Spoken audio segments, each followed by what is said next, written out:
Welcome to another edition of the Healthy Kosher Network, where we explore body, mind, and soul wellness from a Torah's perspective.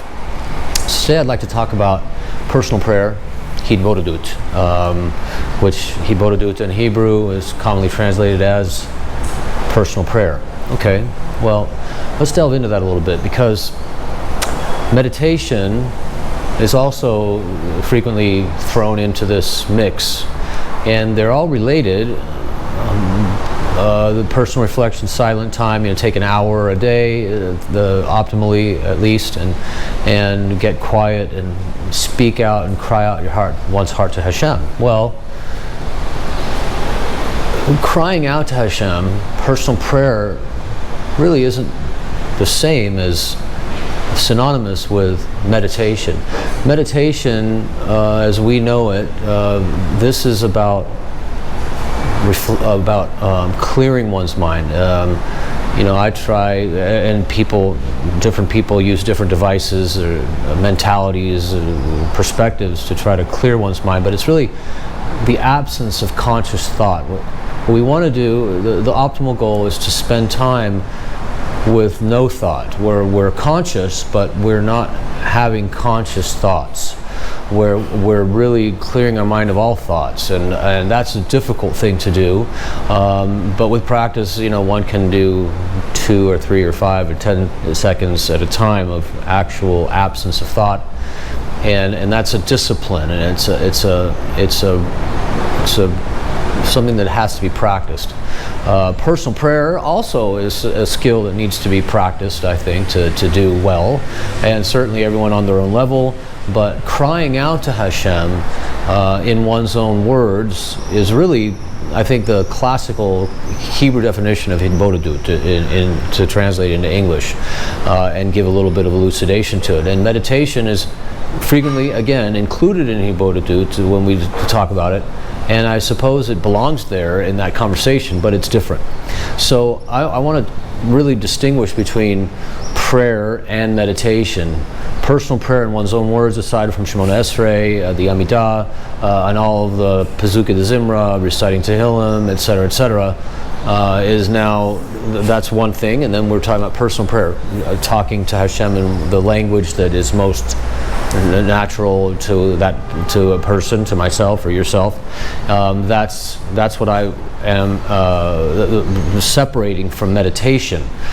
And then, then there's another kind of stratification of this personal prayer, spending time just focusing on one's relationship with Hashem, talking to Hashem, and that's just allowing one's mind to roam. That's a whole other thing that I've come to really appreciate, and I've gotten to the point where I'll take that hour, and I frequently take more than that. I don't have a set time every day, although it usually falls into certain times of the day that I focus, or that I take the time to gather my thoughts and just spend time with Hashem, myself and Hashem, and taking a quiet time alone. And that's just to let the mind roam. I'm not focusing on the practice of meditation.